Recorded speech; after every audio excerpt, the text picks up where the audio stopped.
Hi friends, Angamaly രുചികളിലേക്ക് എല്ലാവർക്കും സ്വാഗതം. ഇന്ന് ഞങ്ങൾ നിങ്ങളുമായി ഷെയർ ചെയ്യുന്നത് ഞങ്ങളുടെ വളപ്പിലെ വിശേഷങ്ങളുണ്ട്, വീട്ടിലെ വിശേഷങ്ങളുണ്ട്, അടുക്കളയിലെ. പിന്നെ ഞങ്ങൾക്ക് കൂട്ടായിട്ടുള്ള കലപില കൂട്ടുന്ന പക്ഷികളുടെ ശബ്ദങ്ങൾ മാത്രമേ എനിക്ക് കിട്ടുന്നുള്ളൂ. അപ്പം അതും ഇതിൽ ചേർത്തിട്ടുണ്ട്. വീഡിയോയിലേക്ക് പോകുന്നതിന് മുമ്പായി ഈ ചാനൽ സബ്സ്ക്രൈബ് ചെയ്തിട്ടില്ലാത്തവർ ദയവായി സബ്സ്ക്രൈബ് ചെയ്യുക. കൂടെ താഴെ കാണുന്ന ബെല്ലൈക്കൺ കൂടെ ക്ലിക്ക് ചെയ്ത് ഓൾ എന്ന ഓപ്ഷൻ കൂടെ ടച്ച് ചെയ്താൽ ഞങ്ങളിടുന്ന വീഡിയോസിൻ്റെ നോട്ടിഫിക്കേഷൻ നിങ്ങൾക്ക് അപ്പോൾ ലഭിക്കുന്നതായിരിക്കും. പോകാം വീഡിയോയിലേക്ക്.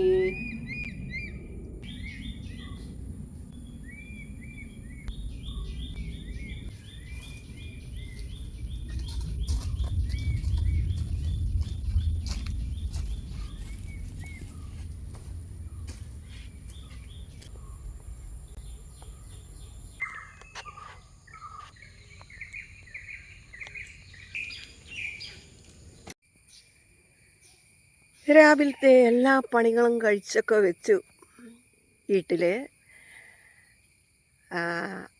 അതിനുശേഷം പറമ്പിലേക്ക് അങ്ങോട്ട് ഇറങ്ങി.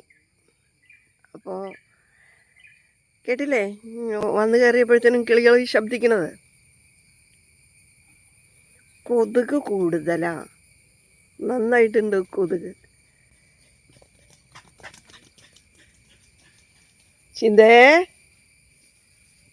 പട്ടീനെ അങ്ങനെ അഴിച്ച് വിടാറില്ല. ഒരു കുറുങ്കാലി പട്ടിയാണ്, നല്ല സ്നേഹമുള്ള പട്ടിയാണ്. അപ്പം അവിടെ നിന്ന് അഴിച്ചിട്ടിട്ട് അവൾ എൻ്റെ ചുറ്റിനും കിടന്ന് ഓടി മറിയുക.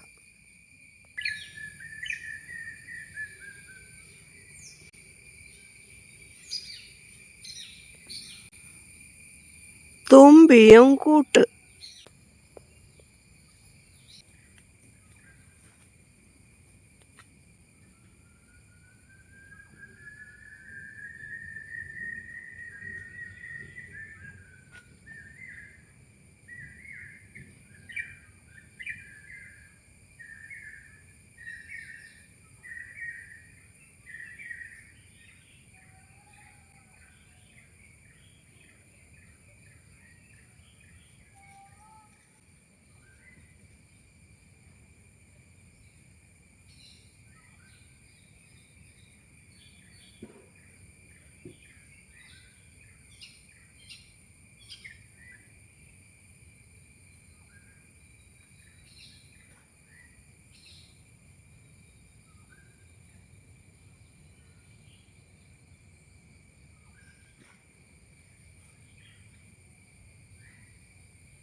ഇന്നലെ വെറുതെ കൃഷി ഓഫീസിൽ ചെന്നപ്പോൾ കിട്ടിയതാ. നീർന്നും അവിടെ എങ്ങനെ ഇരിപ്പുണ്ടെന്ന് പറഞ്ഞപ്പോൾ അവർ പറയുക, നീർമരുന്ന് ഫോറസ്റ്റുകാർ കൊണ്ട് തന്നിട്ടുണ്ട്. അത് എന്ത് സാധനമാണെന്ന് ചോദിച്ചപ്പോൾ അവർ പറഞ്ഞതാ നീർമരുന്നാണ്.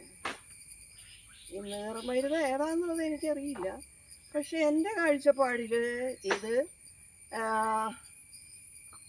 എന്താ പറയണേ, പനിനീർ ചാമ്പ 4 തൈ ഇരിപ്പുണ്ടായിരുന്നു. ഒക്കെ കൊണ്ടൊക്കെ പറഞ്ഞു. ഞാൻ 8 എടുത്തോളൂ, എടുത്തുകൊണ്ട് വരായിരുന്നു. എവിടെയെങ്കിലും ഇത് പോയാലും സാധനം എന്താന്ന് അറിയുമ്പോ കാറ്റാടി പോലെ പോണ മറിയില്ലേ, അതല്ലേ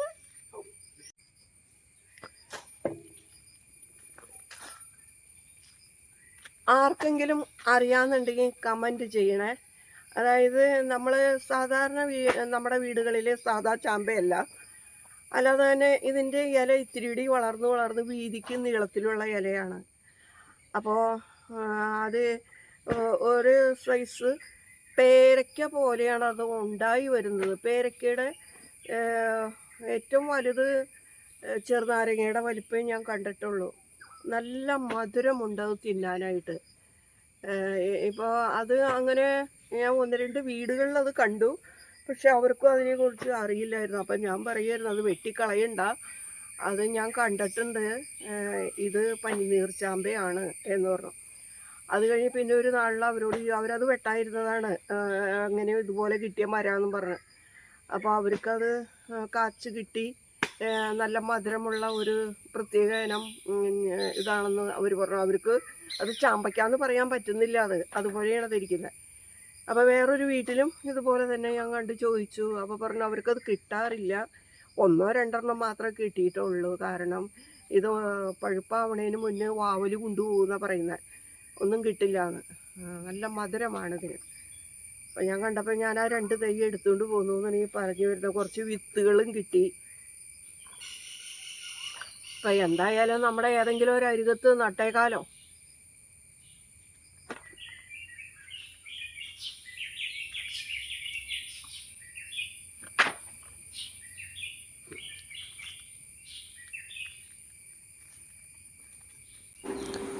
പാചകത്തിലേക്ക് പോകാം. വെള്ളയപ്പം ഉണ്ടാക്കാനുള്ള പുറപ്പാടിലാണ്.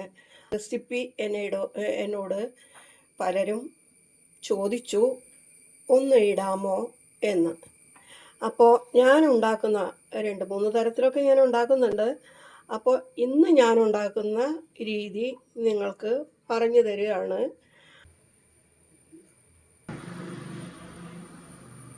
ഈ പാത്രത്തിലാണ് ഞാൻ 1.5 പാത്രം അരി എടുത്ത് വെച്ചിരിക്കുന്നത്. അത് നന്നായിട്ട് 3-4 പ്രാവശ്യം അഴുക്ക് പോവോളം, എത്ര പ്രാവശ്യമെന്ന് ഞാൻ പറയുന്നില്ല, കഴുകി എടുക്കണം. കഴുകി വാരിയെടുത്ത അരിയാണ്. നമുക്കതിലും അല്പം കൂടി വെള്ളം മേലെയാക്കി ഞാൻ വെച്ചിട്ടുണ്ട്. അരി എടുത്ത പാത്രത്തിൻ്റെ പകുതി, അരി എത്രയാണോ എടുത്തിരിക്കുന്നത് അതിൻ്റെ പകുതി ചോറ് നമുക്ക് ചേർക്കാം. ഇത് ഇച്ചിരി പശിമയില്ലാത്ത അരി ആയതുകൊണ്ട് ഞാൻ ഒരിത്തിരി കൂടി ചോറെടുത്തിട്ടുണ്ട്. അല്ലെങ്കിൽ അരിയുടെ നേർപകുതിയാണ് ചോറെടുക്കേണ്ടത്. അപ്പം ഞാൻ ഒരിത്തിരി കൂടുതലെടുത്തിട്ടുണ്ട്. ഇനി തേങ്ങ ഉള്ളവർക്ക് ചേർക്കാം, തേങ്ങ ഇല്ലാത്തവർക്ക് ചേർക്കേണ്ട കാര്യമില്ല. ഇവിടെ തേങ്ങ ഉണ്ട് ഇഷ്ടം പോലെ, അതുകൊണ്ട് ഞാൻ തേങ്ങയും ചേർക്കുന്നുണ്ട്. തേങ്ങ എത്ര കൂടുതൽ ചേർത്താൽ അത്രയും നല്ലതാണ്. അതുകൂടി കിടക്കട്ടെ. എനിക്ക് എളുപ്പപ്പണിയും രുചി കൂടുതലും തോന്നുന്നത് ഈ രീതിയിൽ ഉണ്ടാക്കുമ്പോഴാണ്. തലേ ദിവസം അരച്ചു വെച്ച് പിറ്റേ ദിവസം വീർത്ത് കിട്ടിയും നമുക്ക് അപ്പം ചുടാം. ആ മാവ് പിന്നെ വെച്ചേക്കുമ്പോൾ ചിലപ്പോൾ ഒരു പുളിയൊക്കെ വരും. ഇതാവുമ്പോൾ അത്ര പുളി വന്നത് ഞാൻ കണ്ടിട്ടില്ല. തേങ്ങ പൊട്ടിച്ചതിൻ്റെ വെള്ളം, ഒരു തേങ്ങയുടെ വെള്ളം ഉണ്ടോ, അത് ഉള്ളവർക്ക് ഉപയോഗിക്കാം, ഇല്ലാത്തവരും അത് വേണമെന്നില്ല. ഈസ്റ്റ് എന്തായാലും ഞാൻ ചേർക്കും.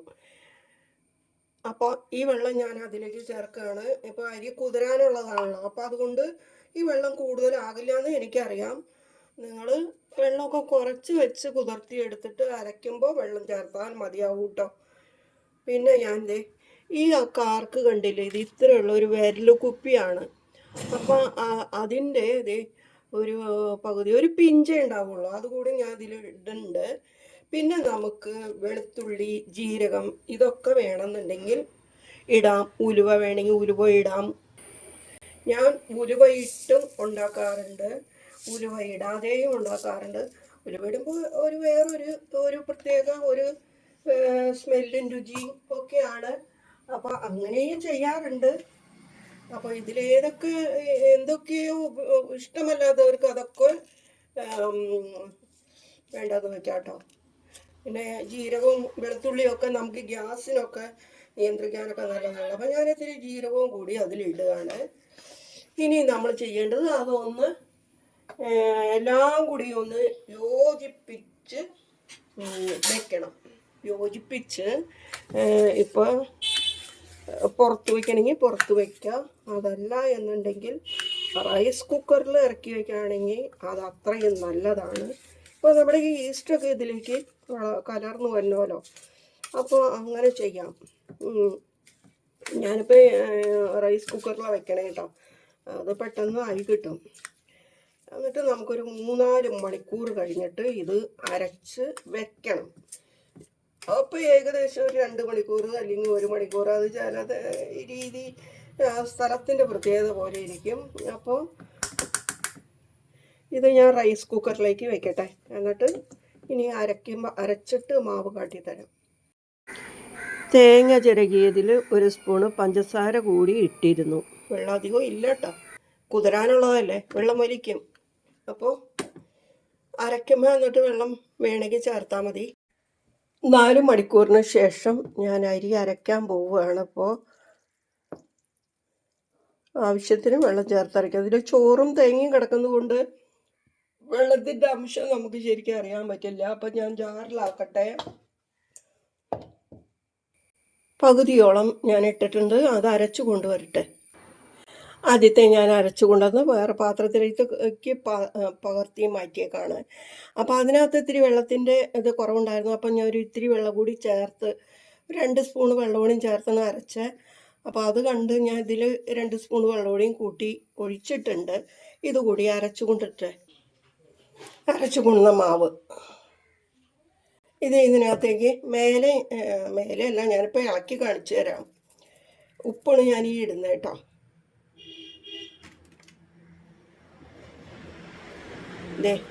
ഇങ്ങനെയാണ് ഇപ്പോൾ ഞാൻ അരച്ചെടുത്തിരിക്കുന്നത്. കണ്ടോ, ഈ പരുവത്തിൽ അരച്ചെടുത്താൽ മതി. പിന്നെ വേണമെന്നുണ്ടെങ്കിൽ നമ്മൾ ജാറ് കഴുകിയ വെള്ളം അതിനകത്ത് തന്നെയും വെച്ചിരിക്കുക.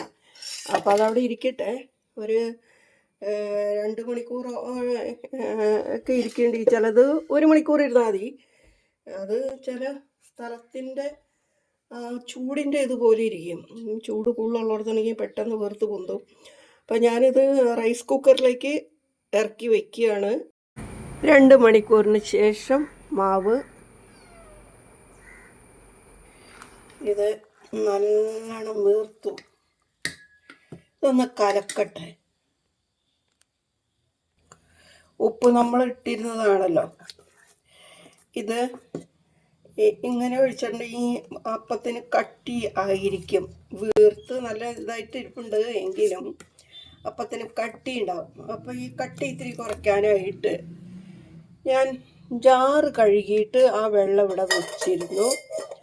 അപ്പോൾ അത് കുറച്ച് ചേർത്ത് കൊടുക്കാം കേട്ടോ.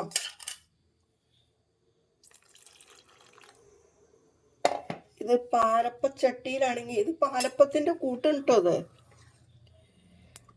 ഇത് പാലപ്പച്ചട്ടിയാണെങ്കിലേ നന്നായിട്ട് ചുട്ട് നൈസായിട്ട് ഇച്ചിരി കൂടി വെള്ളം അപ്പം ചേർക്കേണ്ടി വരും. ഇതിപ്പോൾ ഞാൻ നോൺ സ്റ്റിക്ക് പാത്രത്തിൽ കോരി ഒഴിച്ച് ചുടാൻ കരുതിയാണ്.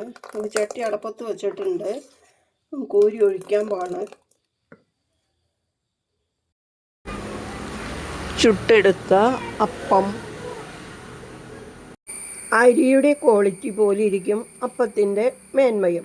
ഇത് ഞാൻ ഉണ്ടാക്കിയിരിക്കുന്നത് റേഷൻ അരിയാണ്. ഇത് കണ്ടുകൊണ്ടിരുന്ന എല്ലാവർക്കും നന്ദി.